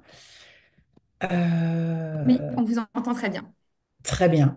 Merci beaucoup pour cette invitation à partager. Alors moi, je vais vous faire un petit voyage au pays de la science, un petit voyage dans un champ scientifique qui est véritablement en développement à l'heure actuelle. Donc c'est vraiment un chantier scientifique que je vais vous faire partager autour de ce concept d'habitabilité qui s'est récemment invité dans la réflexion sur l'adaptation au changement climatique et sur lequel, donc dans un contexte assez particulier, hein, celui de territoires particulièrement climato-sensibles que sont les atolls. Donc vous avez ici une photographie hein, qui vous montre l'aéroport de l'atoll de Tikehau en Polynésie française intégralement submergé lors du passage d'un cyclone. Donc moi, je vais vous placer dans un cadre un petit peu différent, un cadre scientifique, et finalement en prenant un petit peu comme démonstrateur dans mon exposé le cas des atolls.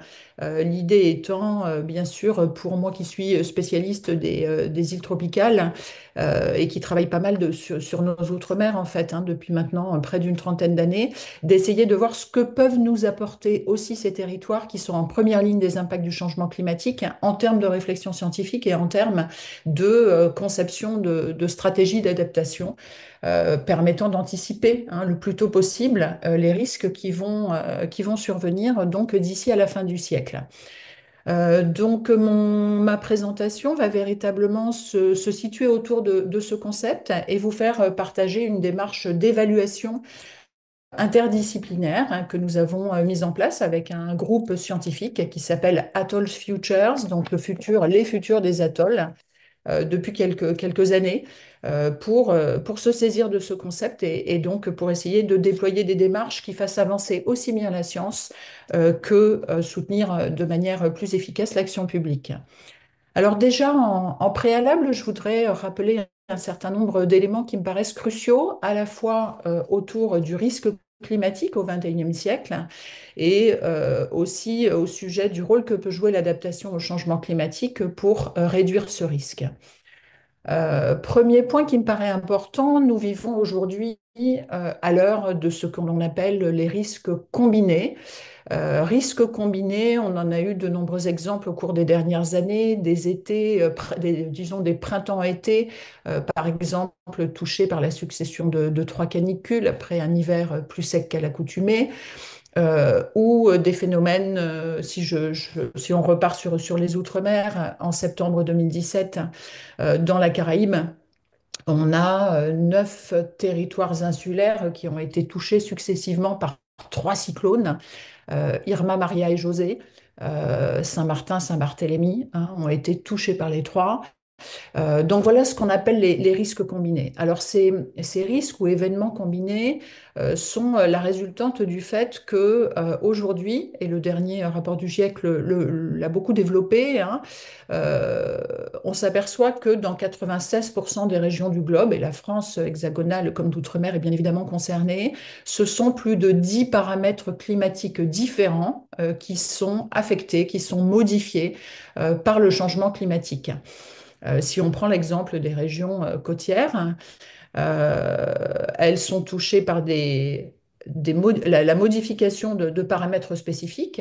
On a bien sûr cette élévation au niveau de la mer, une augmentation d'érosion côtière, une augmentation du risque de submersion, une augmentation du risque d'inondation, hein, dans la partie aval des cours d'eau, donc le problème des vagues de chaleur marine, de la salinisation de l'océan, également la modification de sa salinité, de la désoxygénation de l'océan. Donc on est là sur des paramètres climatiques spécifiques au littoral, mais bien sûr que les régions côtières sont aussi concernées, dans certains cas, par une augmentation de l'intensité, parfois de la fréquence des épisodes pluvieux intenses, des tempêtes, etc. Donc, c'est ce qui génère ces phénomènes, hein, d'événements combinés sur un temps relativement court. Et ça, c'est une nouvelle donne, hein, d'où l'évaluation par le GIEC depuis donc, ce sixième rapport, hein, délivré en 2000. Oui, donc le sixième rapport là, qui vient d'être délivré, le Working Group 1 a vraiment consacré beaucoup de travail, hein, à définir donc, ces facteurs d'impact climatique pour les différentes régions. Alors, l'impact en est bien sûr que ce que nous vivons déjà et ce qui va s'amplifier dans le futur. Donc, ce sont ces fameuses cascades d'impact qui se déploient sur les territoires et qui deviennent de plus en plus complexes, de plus en plus imprévisibles au gré finalement des combinaisons de manifestations du changement climatique. Et nos chaînes d'impact se caractérisent de plus en plus par des phénomènes de cumul, des phénomènes d'accumulation d'impact et des phénomènes d'amplification qui font, comme vous le voyez sur ce petit graphique, hein, qu'on a finalement une cause qui génère un certain nombre d'effets, lesquels deviennent à leur tour des causes, etc. Donc ça, c'est un premier élément extrêmement important. Ça nous amène à finalement passer à ce qu'on appelle une crise climatique qui va être de plus en plus aiguë, de plus en plus totale et qui bien sûr est durable, puisqu'on le sait, quoi que l'on fasse en termes de réduction des émissions de gaz à effet de serre, le déroulé, hein, de ces chaînes d'impact est absolument irréversible et on est en pleine phase d'amplification. À côté de ce caractère combiné du risque, un autre concept important et qui s'impose, hein, dans nos vies au quotidien, c'est celui de la survenue de ce que l'on appelle des risques majeurs. Alors les risques majeurs, hein, sont des risques climatiques qui ont des conséquences qui sont sévères, donc qui présentent une intensité qui est forte. Ce sont des risques avérés, ce sont des risques qui s'installent et qui vont durer dans le temps, qui touchent des piliers fondamentaux de la vie humaine, par exemple la disponibilité de la ressource en eau ou les ressources alimentaires à travers l'agriculture, ou encore des risques de destruction d'infrastructures critiques ou de submersion intégrale, hein, d'îles basses, sous 2 mètres d'eau. Ça, c'est déjà produit dans les Tuamotu en Polynésie. Et donc, ces risques majeurs ont comme caractéristique de mettre au défi, en fait, nos capacités d'adaptation. Ces risques majeurs que vous voyez sur cette figure, hein, pour les petites îles tropicales, hein, c'est là une figure de synthèse du chapitre sur les petites îles du dernier rapport du GIEC, sont bien sûr interconnectés entre eux. C'est-à-dire qu'aussitôt que nous subissons une perte, par exemple, de la biodiversité côtière marine, et un effondrement des services écosystémiques associés, ça se répercute sur la disponibilité et la qualité de la ressource en eau, ça se répercute sur la qualité de le bien-être humain et la santé, ça se répercute sur les activités économiques et les modes de vie, etc. Pour au final générer ce qu'on appelle un risque systémique, hein, qui est multidimensionnel et qui engendre une dégradation significative des conditions de vie sur les territoires. Et tout ceci aboutit en fait progressivement à une perte d'habitabilité de certains territoires. Et on est aussi dans une période dans laquelle on sait que des impacts qui n'ont pas encore été décrits, par exemple, dans une région donnée, néanmoins, pourraient se manifester, hein. Donc on vit aussi à l'heure des risques émergents, sachant que on a encore une connaissance finalement incomplète, hein, des types d'impacts qui vont se produire sur les territoires. Donc ça nous amène à ce risque de perte d'habitabilité qui est donc le concept sur lequel je vais vous proposer de réfléchir à une démarche méthodologique en fait pour évaluer ce risque futur de perte d'habitabilité. Mais avant cela, je voudrais rappeler pour ce qui concerne l'évolution donc du risque climatique, hein, qu'on a pu à l'issue du dernier rapport du GIEC de 2022 évaluer à l'échelle globale en agrégeant l'ensemble des risques pour essayer d'avoir une idée un petit peu de la tendance de fond qui va s'imposer à nous.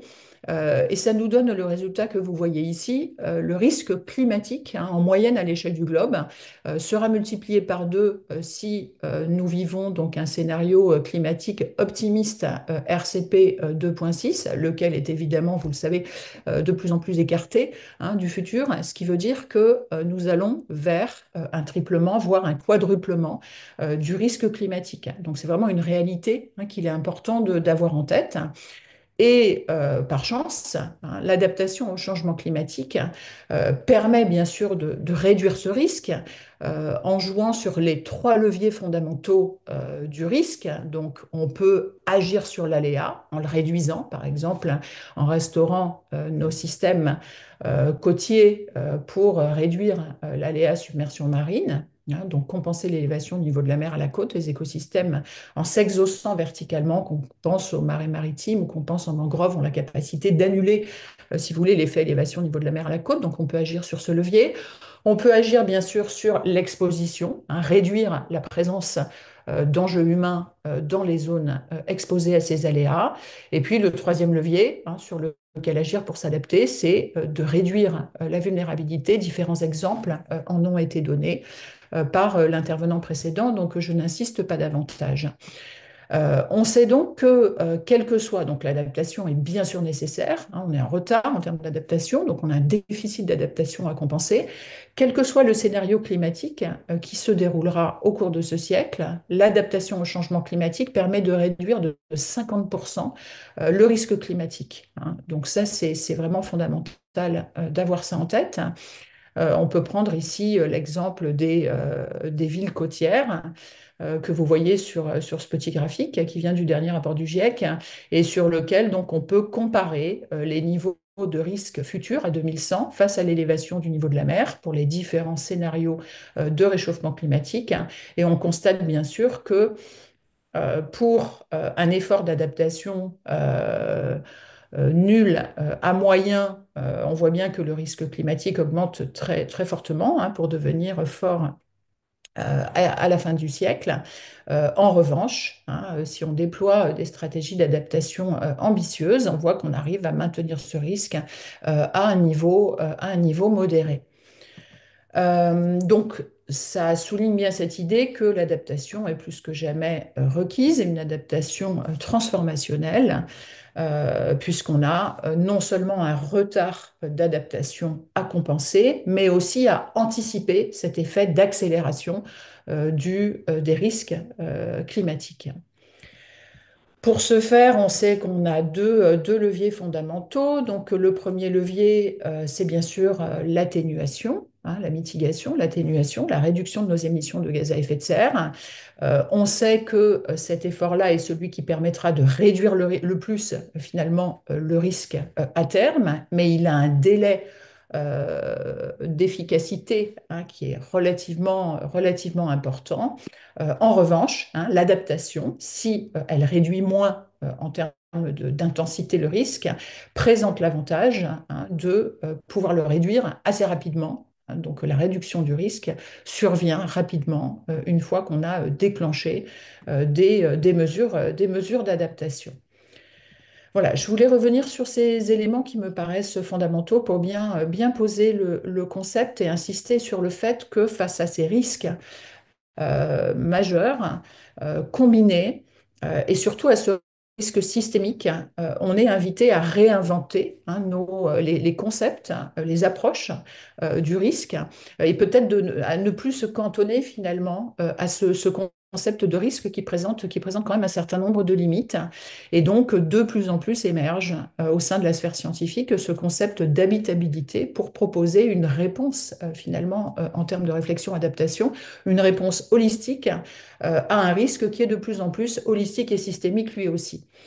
Pour vous présenter les travaux qu'on a pu mener sur ce concept, je vais donc m'appuyer sur un travail d'évaluation du risque de perte d'habitabilité future que nous avons conduit donc dans un environnement très particulier, celui de la photographie que vous voyez là en arrière-plan de la diapositive, donc les atolls.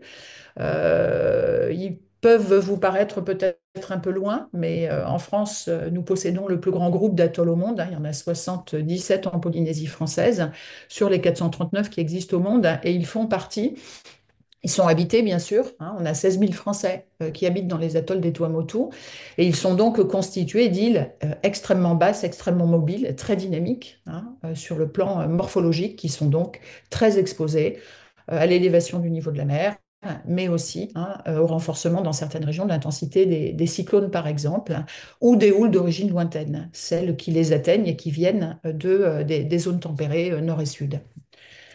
Donc ce concept d'habitabilité, alors c'est un concept qui est très récent dans le champ de la science climatique. Comment est-ce qu'on peut le définir? Nous, on l'a défini, on a élargi la définition du GIEC, hein, qui est quand même assez étroite et qui définit l'habitabilité finalement comme maintenir des conditions de vie possibles, hein. Donc, c'est finalement assurer la survie des sociétés sur un territoire. Or, des sociétés aspirent, hein, les sociétés humaines aspirent à beaucoup plus que simplement assurer leur survie. Donc, on peut retenir comme définition que cette habitabilité, pardon, correspond à la capacité d'un territoire à fournir durablement à une société donnée non seulement des terres émergées suffisamment sûres, hein. Donc c'est ce pilier terre habitable, hein, que vous voyez ici au centre du graphique, un environnement bâti et infrastructurel adéquat, les ressources vitales nécessaires, donc disponibilité en eau suffisante et en qualité suffisante également, pareil pour les ressources alimentaires, ainsi que des opportunités de développement économique pour contribuer à la santé et au bien-être humain, en s'appuyant bien sûr sur les écosystèmes qui rendent de nombreux services aux sociétés humaines, et en prenant en compte les valeurs, hein, de la société qu'on considère, et bien sûr ces modes de gouvernance. Donc dans un contexte dans lequel, au-delà des pressions climatiques, on subit aussi un certain nombre d'évolutions plus ou moins chaotiques, hein, et qui sont liées donc au contexte pardon, de la mondialisation, hein, dans lequel on évolue.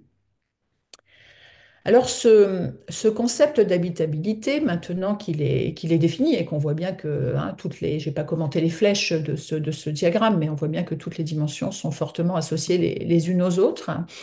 comment est-ce qu'on peut finalement l'évaluer au service de politiques d'adaptation ambitieuses. Nous, la démarche qu'on a mise en place passe euh, par plusieurs étapes. La première étape, c'est d'abord de faire l'effort de mobiliser l'ensemble des projections qui sont relatives à l'évolution des conditions climatiques et océaniques. Je dis bien l'ensemble, au lieu de, si vous voulez, quand on traite la question des incendies, on va uniquement prendre en compte certains paramètres climatiques qui sont cruciaux pour traiter le risque incendie. Quand on s'occupe de l'eau, de la disponibilité de la ressource en eau, on va regarder précipitations, etc. Donc un autre panel de paramètres climatiques. L'idée avec ce concept d'habitabilité, c'est de se dire que comme on a affaire à un risque systémique qui menace cette capacité à se maintenir dans de bonnes conditions sur le territoire, l'enjeu, c'est de mobiliser l'ensemble des projections climatiques et océaniques. Donc pour nos atolls, ne pas se concentrer comme ça a été fait au cours des 20 dernières années, principalement sur la pression, élévation du niveau de la mer, qui faisait redouter bien sûr la disparition de ces îles. Donc considérer l'ensemble de ces pressions, considérer plusieurs pas de temps, hein, ici pour les différents paramètres climatiques que vous voyez, nous avons considéré donc deux pas de temps, hein, le milieu du siècle, la fin du siècle, c'est assez classique. Considérer aussi, bien sûr, plusieurs scénarios climatiques. On a fait cet exercice en utilisant le scénario optimiste RCP 2.6 et le scénario pessimiste RCP 8.5 et faire en sorte aussi de capturer la variabilité régionale de l'évolution de ces pressions climatiques. Donc là, pour ce qui nous concerne, on a travaillé sur le Pacifique central, le Pacifique ouest et l'océan Indien, puisque ce sont les trois grandes régions hein, qui habitent, qui accueillent ces atolls. Donc déjà avoir cette approche-là pour pouvoir calculer un indice synthétique d'exposition au risque climatique.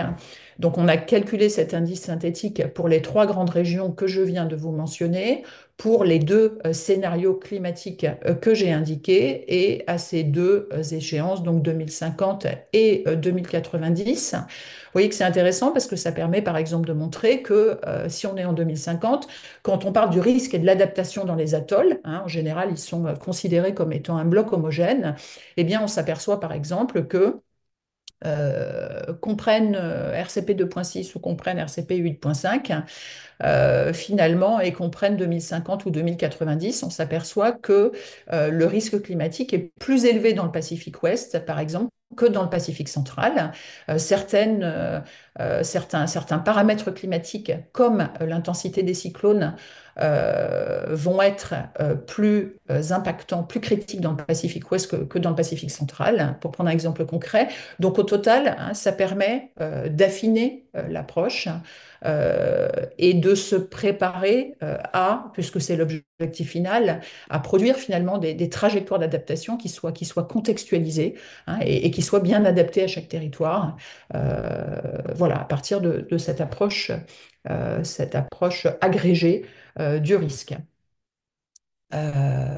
Et par exemple, pour les Outre-mer, hein, on manque totalement hein, de ce type d'outils, ce qui fait qu'aujourd'hui, les Outre-mer sont un peu pris comme un bloc, alors qu'ils sont situés dans des bassins océaniques différents et que même au sein d'un même bassin océanique, hein, si on prend le Pacifique, la Nouvelle-Calédonie et la Polynésie hein, ne sont pas exposés au même niveau de risque climatique. Il en va de même si on considère d'un côté les petites Antilles du Nord, Saint-Martin, Saint-Barthélemy, et de l'autre, Guadeloupe, Martinique. La distance entre ces territoires n'est pas très élevée, mais la nature du risque climatique et le niveau du risque climatique sont différents. Alors à partir de là, la deuxième étape consiste à évaluer les impacts de ce risque climatique agrégé, hein, je vais l'appeler comme ça, sur chacun des piliers de l'habitabilité. Donc ces piliers, je les ai mentionnés tout à l'heure, vous les retrouvez ici en bleu sur ce diagramme. Et on a donc pour chacun de ces piliers, et pour notre contexte atoll, puisque c'était notre chantier, déterminer quelles sont les variables qui sont à prendre en considération pour chacun de ces piliers. Donc, si on prend le pilier terre sur hein, surface et submergée suffisamment vaste et sûre pour nos sociétés humaines d'atoll, nos deux variables sont l'érosion côtière et la submersion marine. Si on considère le pilier, par exemple, ressources alimentaires, dans les atolls, quels sont les principaux contributeurs aux ressources alimentaires? Ce sont les poissons récifaux, donc c'est une de nos variables, les grands pélagiques, notamment les thons, qui jouent un rôle crucial dans l'alimentation, l'agriculture et puis l'élevage. Donc voilà nos quatre variables. Donc on a défini pour chaque pilier les variables critiques. Ce travail étant fait, on a donc mis en place un exercice qui est fréquemment utilisé au sein du GIEC. C'est ce qu'on appelle donc la construction d'un jugement d'expert. Donc c'est un exercice d'évaluation semi-quantitatif qui permet donc à partir de la mise en place d'un système de scoring, c'est-à-dire d'une échelle d'évaluation qui, donc pour chacune de nos variables, va aller de 0 à 5, comme vous le voyez sur ce graphique. 0, ça correspond à une situation de risque qui est aujourd'hui et qui peut rester pour demain nulle ou indétectable. Un score de 1 va être attribué si le risque est très faible, un score de 2 si le risque est faible, un score de 3 si le risque est moyen, un score de 4 s'il est fort et un score de 5 s'il est très fort. Donc, il s'agit pour chacune de nos variables, et à partir d'une revue de la littérature et donc du meilleur état des connaissances existantes et bien sûr des données chiffrées dont on dispose. Donc, ça consiste en groupe d'experts finalement à réaliser un jugement d'experts, donc à scorer le risque pour deux pas de temps, 2050 et 2090, et pour nos deux scénarios climatiques. Donc les barres bleues ici correspondent au scénario RCP 2.6, scénario optimiste, et les barres rouges au scénario pessimiste RCP 8.5. Donc on constitue, si vous voulez, une base de données qui permet de scorer le risque qui pèse sur chacune de ces, on en a identifié 14 variables. Pour chacun des territoires qu'on étudie, on a travaillé sur 4 démonstrateurs, deux îles qui sont situées dans l'océan Indien aux Maldives et puis 2 qui sont situées dans le Pacifique Ouest. Et donc notre système de scoring nous permet de déterminer le risque à ces différentes échéances et pour ces différents scénarios. Donc, exercice de jugement d'expert, c'est aujourd'hui la méthodologie qu'on utilise quand on doit agréger de nombreuses données qui sont à la fois qualitatives et quantitatives. Donc, ça permet d'obtenir finalement une donnée semi-quantitative pour des données qualitatives et ça permet ensuite, à travers donc une agrégation des résultats, de produire une vision générale du risque de demain et donc du risque de perte d'habitabilité qui pèsent sur ces territoires. Alors pour chacun des niveaux de risque, on évalue aussi le niveau de confiance qu'on peut avoir dans le score qui a été donné au regard des données disponibles, du niveau de connaissance qu'on a, et puis aussi au regard du fait qu'il y a accord ou désaccord sur l'évolution de tel ou tel paramètre au sein de la communauté scientifique. Donc ça nous permet d'associer, si vous voulez, à chaque score ce fameux niveau de confiance et par là même de mettre en évidence quels sont les domaines de la science dans lesquels des efforts de recherche supplémentaires sont requis pour qu'on puisse améliorer notre connaissance et donc le niveau de confiance qu'on a dans le risque futur. Voilà, donc tout ce travail nous permet d'arriver à différents types de résultats. Donc, premier mode de présentation des résultats, c'est une présentation des résultats par pilier. Donc, vous retrouvez ici nos 5 piliers de l'habitabilité des atolls. Vous retrouvez exprimés sous forme de lettres les 4 îles donc situées dans les atolls démonstrateurs qu'on a utilisés pour cette évaluation.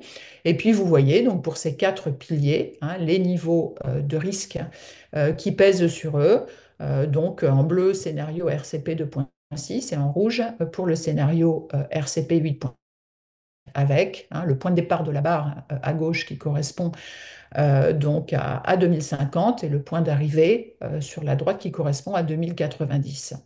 Donc, ça nous permet de produire cette vision synthétique du risque, de mettre en évidence les piliers qui sont les plus touchés. Donc, bien sûr, le maintien de terres suffisamment vastes et sûres pour les populations est de fait dans les atolls un risque qui est important. Jusqu'à présent, c'est le seul qui avait été mis en évidence, en tout cas celui qui était le plus prégnant, je vais dire, dans la littérature scientifique. On s'aperçoit que il emmène avec lui, et c'est assez logique, un risque qui va être fort et croissant et qui peut devenir critique pour certains territoires, sur bien sûr l'environnement bâti et les infrastructures, notamment critiques. À côté de ceci, ce travail nous a permis de mettre en évidence que, en ce qui concerne les ressources vitales, la ressource en eau est finalement relativement peu menacée par comparaison avec les ressources alimentaires, ce qui veut dire qu'il y a un effort d'adaptation important à faire ici. Donc, vous voyez, ça permet de hiérarchiser non seulement les priorités en termes de recherche, mais aussi les priorités en termes d'adaptation, en mettant en exergue quels sont les piliers sur le territoire, qui sont les plus menacés, à partir de quand ils seront menacés de manière critique. Et ça permet bien sûr derrière de dérouler des stratégies d'adaptation qui peuvent prioriser les piliers et qui peuvent donc travailler au déroulé des stratégies d'adaptation à travers le temps, en fait. Parce que souvent, la question qui se pose quand on dit à des acteurs, à des élus, à des gestionnaires, nous, en tout cas, dans le cadre de nos collaborations scientifiques, quand on parle de la construction de stratégies d'adaptation, de trajectoire d'adaptation à 2100, souvent les acteurs nous disent, mais oui, mais par où on commence? Où est l'urgence? À quelle vitesse il faut déployer les mesures d'adaptation? Comment est-ce qu'on les articule, en fait, non seulement dans l'espace, mais aussi dans le temps? Donc, le but avec ce type d'outil est d'aider à apporter des réponses à ces questions-là. Deuxième type de résultat qu'on peut produire, c'est donc avoir une entrée par territoire. Donc là, vous retrouvez Malé, la capitale des Maldives, Fongafale, la capitale de Tuvalu, Pacifique Ouest. Vous retrouvez Noli Varanfaro, qui est une île rurale des Maldives, et puis Tabiteuea, qui est une île rurale de ce petit État insulaire qui est Kiribati, dans le Pacifique Ouest.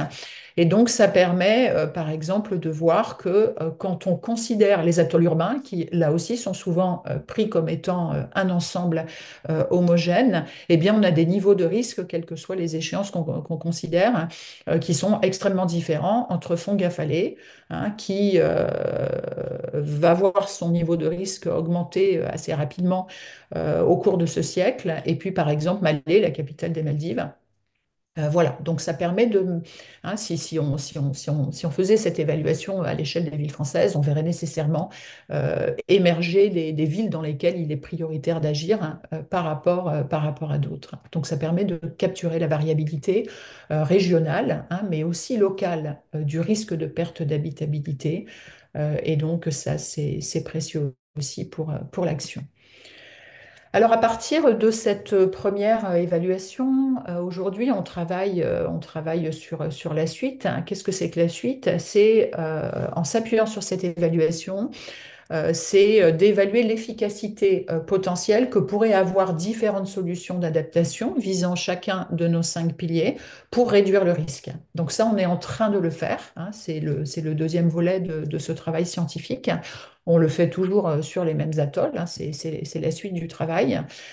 Puisqu'une fois qu'on aura fait ça, on sera en capacité de dire quelles sont les mesures d'adaptation qui peuvent être efficaces, à quel pas de temps, pour quel scénario climatique. Et donc, ça sert d'outil pour construire ces fameuses trajectoires d'adaptation, ces fameuses cartes de métro, qui permettent de fixer une destination, le niveau de risque acceptable, par exemple, à 2100, et à partir de là, de déployer une combinaison de mesures d'adaptation et donc des chemins possibles d'adaptation. Le deuxième chantier sur lequel on est impliqué actuellement, c'est de travailler à mieux intégrer les facteurs socioculturels dans l'évaluation du risque de perte d'habitabilité. Le travail que je vous ai montré là est un travail qui a été réalisé par un groupe de chercheurs et on est en train de réfléchir dans le cadre de la production d'un petit module qui pourrait venir compléter donc l'outil TACT de l'ADEME. Ça va se faire dans le cadre de la réalisation d'une thèse de géographie qui débute dans une semaine. Donc, intégrer à TACT un module socioculturel, c'est-à-dire intégrer à cette évaluation de l'habitabilité, du risque de perte d'habitabilité, intégrer finalement les perceptions, les représentations des populations et aussi leurs préférences et leurs perceptions des solutions pour faire en sorte de ne pas déconnecter, si vous voulez, le diagnostic scientifique de la question absolument cruciale de la faisabilité sur le territoire. Hein, on doit s'interroger sur la réception des mesures d'adaptation que l'on peut être amené à préconiser, d'où l'importance de déployer ce volet. Donc on a commencé à travailler là-dessus cette année, donc en Nouvelle-Calédonie, plus précisément en milieu kanak, donc dans des tribus dans lesquels il a été très intéressant de collecter ce qui fait menace, parce qu'entre les menaces telles que évaluées par le GIEC et les menaces telles que perçues, vécues par une tribu donnée, qui a un mode de vie donné, hein, il y a nécessairement quelque chose, il y a nécessairement un gap en fait. Hein. Donc évaluer ce qui fait menace, évaluer aussi ce qui fait habitabilité. On peut essayer de définir de manière froide et objective l'habitabilité d'un territoire, mais on sait que pour une population donnée, bah, finalement, peut-être que hein, il y a une question d'acceptabilité de la perte d'habitabilité ou acceptabilité de contraintes climatiques croissantes dont certaines populations s'accommodent, hein, alors que des experts extérieurs auraient pu penser que ces conditions climatiques contraignantes hein, pouvaient réduire l'habitabilité du territoire. Donc hein, vraiment, l'enjeu, c'est d'intégrer les perceptions et de travailler aussi sur les préférences, hein, la perception des différents types de solutions et les préférences. On s'aperçoit, je vais prendre un exemple très concret, en milieu kanak, il y a déjà eu des recommandations de surélévation de l'habitat. Hein, c'est ce qu'on appelle avoir recours à l'accommodation, modifier les caractéristiques techniques hein, des bâtiments pour leur permettre de ne plus être affectés par les phénomènes de submersion, notamment pendant les cyclones. Cette option, par exemple, est complètement obsolète en milieu kanak, où culturellement, les gens, la population appartient à la terre. Hein, dans l'Hexagone, on considère que le foncier nous appartient, on est propriétaire. Quand vous êtes en milieu kanak, le vécu des tribus, c'est qu'elles appartiennent à la terre. Hein, les tertres des anciens sont là. Donc, il y a cette appartenance à la terre qui fait que imaginer être surélevé, mis sur pilotis par rapport à la terre, c'est pas possible. Hein. Les gens ont des racines sous les pieds et ont besoin finalement d'être ancrés dans la terre. Donc, c'est un exemple concret que je prends pour montrer que cette question de la perception et des facteurs socioculturels, bien sûr qu'elle est très prégnante dans nos outre-mer, dans lesquels il y a une culture qui est extrêmement différente de la culture hexagonale, mais même dans l'Hexagone, hein, il y a des facteurs culturels à prendre en compte. C'est toute la question de l'acceptabilité sociale des solutions. Et on a de nombreux cas de réticence ou d'échec de mesures d'adaptation quand on ne prend pas en compte ces facteurs. Voilà ce que je voulais présenter. Et je vous remercie d'avoir été là et merci encore pour cette invitation. Merci beaucoup, professeur Duva, pour cette présentation. Effectivement, je pense qu'on a aussi beaucoup à apprendre de nos outre-mer qui sont confrontés au changement climatique à des niveaux auxquels nous ne sommes pas encore confrontés en métropole. Et donc, toute l'expérience et les adaptations, l'adaptation qu'ils sont obligés de mettre en place à marche contrainte est beaucoup plus rapide que ce que nous subissons en métropole et aussi riche d'enseignements pour nous. Et c'est vrai que tous les travaux que vous avez pu faire pour voir comment prioriser les risques d'habitabilité sur l'habitabilité en fonction du territoire, ça permet aussi de prioriser la manière dont on peut eh bien, mettre ces financements et l'aspect socioculturel d'acceptabilité. Hein, c'est quelque chose qui est aussi pris en compte dans la méthode TACT est aussi un point qui est vraiment le plus dur, sûrement, à mettre en place quand on fait ensuite le choix de sa stratégie. Donc, merci beaucoup. Je sais qu'il y a une question dans le chat, une personne qui voudrait savoir si on peut avoir accès aux données brutes que vous avez utilisées et s'il existe d'autres études similaires pour des milieux côtiers à d'autres endroits de nos outre-mer, comme en Guyane, Mayotte, La Réunion ou en Guadeloupe. Alors non, vraiment à ce stade, hein, ce concept d'habitabilité, c'est vraiment un chantier. La communauté scientifique qui travaille sur ces questions d'impact du changement climatique commence à s'en emparer. Donc les travaux sont vraiment naissants. Et on n'a pour l'instant aucune application aux Outre-mer, hein. Voilà, sur lesquelles on dispose, je dirais, des connaissances relativement classiques. Merci beaucoup. Et effectivement, je vois beaucoup de réactions dans le chat, déjà pour vous remercier de cette présentation sur les Outre-mer, mais aussi, comme on l'a dit, hein, de la prise en compte de la dimension socio-culturelle, surtout quand il faut faire des changements aussi rapides et radicaux, est absolument primordial. Sinon, même les stratégies les mieux designées peuvent effectivement tomber sur des écueils totalement inattendus. Donc, merci beaucoup. Et je dirais, effectivement, ce sont des travaux naissants, mais qui s'articulent déjà avec les méthodologies sur lesquelles on réfléchit et que l'on met en place en France. Et donc, vous avez souligné l'articulation qui va démarrer avec la méthode TACT de l'ADEME, hein, qui est la méthode de référence, qui va permettre effectivement de l'enrichir, de l'adapter au contexte et ensuite, avec un rétexte, de pouvoir l'étendre des enseignements qu'on aura tirés des Outre-mer aux autres parties de la France. Je vous remercie beaucoup, Virginie. Je vais conclure. Oui, vous vouliez peut-être rajouter Oui, quelque chose?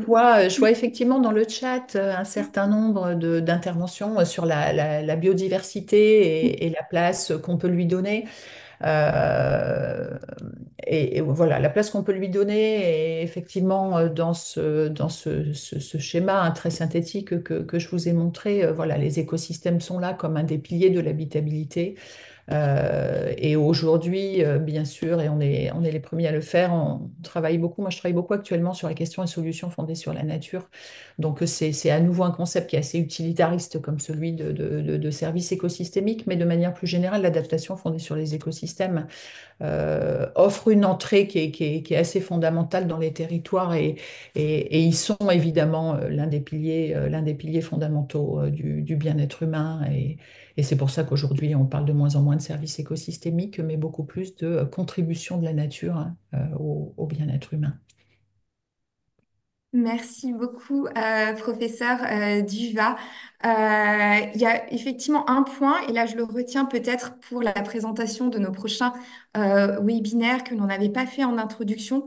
L'adaptation, ça ne veut pas dire renoncer à atténuer ces émissions. J'ai vu qu'il y a eu pas mal de débats sur cette question dans le chat. C'est absolument pas le message. On est tous d'accord qu'il faut atteindre la réduction de nos émissions à net zéro le plus rapidement possible. Et la Bien sûr. vitesse à laquelle on atteindra le net zéro dépendra de nos capacités d'adaptation. Plus on prend du temps à atteindre le net zéro, plus on va se retrouver avec des augmentations de température et des changements climatiques contre lesquels il va être de plus en plus difficile, coûteux, mais même parfois même impossible de s'adapter. Donc il n'y a absolument pas d'opposition. Atténuer, c'est la priorité au maximum, mais il faut aussi maintenant s'adapter parce qu'on sait que de toute manière, les températures vont augmenter déjà à plus 1,5 degré, ça c'est sûr. Et donc c'est une priorité aussi. Et on sait aussi que l'atténuation est vitale pour qu'on garde le plus ouvert possible le portefeuille des solutions. Sans atténuation, de nombreuses mesures d'adaptation au changement climatique vont devenir obsolètes très rapidement, ce qui va considérablement réduire notre marge de manœuvre. Donc c'est aussi un argument. Exactement. Et donc, il est 11h04. Je vais juste vous présenter les prochains webinaires de notre série. Je fais un petit partage d'écran. Euh, voilà, donc notre prochain webinaire, alors je vais le mettre hop, comme ça. J'espère que vous le voyez suffisamment. C'est le 18 octobre. Donc là, on ouvre un nouveau cycle de 3 webinaires spécial territoire et centré sur la présentation de la méthodologie dont on a parlé, TACT, trajectoire d'adaptation au changement climatique dans les territoires, qui vous seront donc proposés lors de ces 3 webinaires. Donc le premier, le 18 octobre, avec une présentation de la partie diagnostic avec Aude Bodigel de l'ADEME, Nicolas Beaupied du CEREMA, un retour d'expérience avec la métropole Clermont-Auvergne et la présentation de 2 outils.